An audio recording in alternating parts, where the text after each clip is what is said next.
আসসালামু আলাইকুম ওয়া রাহমাতুল্লাহি ওয়া বারাকাতুহু। দেশে এবং প্রবাসে যে যেখান থেকে আমাদের এই ভিডিওটি দেখছেন, আপনাদের প্রত্যেককে জানাই দক্ষিণ কসবা গ্রামের সর্বস্তরের মানুষের পক্ষ থেকে আন্তরিক মোবারকবাদ।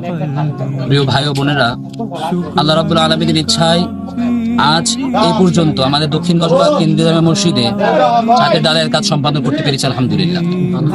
এর মধ্যে গত এক সপ্তাহে বিশেষ করে আমরা অনেক চিন্তিত ছিলাম যে আমাদের ছাদের ডালের জন্য প্রায় 100 থেকে 150 বস্তার মতো সিমেন্ট প্রয়োজন ছিল। আলহামদুলিল্লাহ আমাদের যুব সমাজ অক্লান্ত পরিশ্রম করে তাদের পরিচয়ের মানুষ, আন্তরিকতার মানুষের সাথে যোগাযোগ করে প্রায় 155 বস্তা সিমেন্ট তারা কালেকশন করে দিয়েছে আলহামদুলিল্লাহ। এর মধ্যে আজকে দুপুরে জুমার মধ্যে আরেক ভাই তিনি বিদেশ থেকে কালেকশন করেছেন প্রায় 80,000 টাকার মতো আলহামদুলিল্লাহ। এর মধ্যে আরো আছে আমার আরেক ভাই যে নিজেই তার বন্ধু বান্ধব থেকে প্রায় 35,000 টাকা দান করেছেন। এই সকল কিছুই আল্লাহ সন্তুষ্টির জন্য, এবং এই টাকা কারো কোনো মালিকানা নয়, শুধুমাত্র পরকালের জন্য।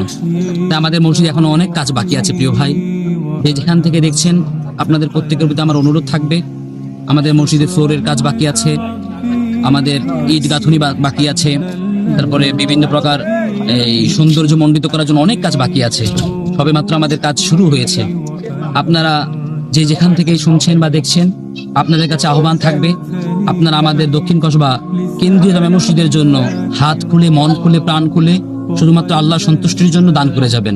আল্লাহ প্রত্যেকের এই পরিশ্রম এবং দানকে পরকালের জন্য কবুল করুক, এবং আমরা যেন সকলে এক হয়ে জান্নাতে যেতে পারি। আল্লাহ সেই তৌফিক দিক। ওয়া আখির দাওয়ানা আলহামদুলিল্লাহি রাব্বিল আলামিন। আসসালামু আলাইকুম ওয়া রাহমাতুল্লাহ।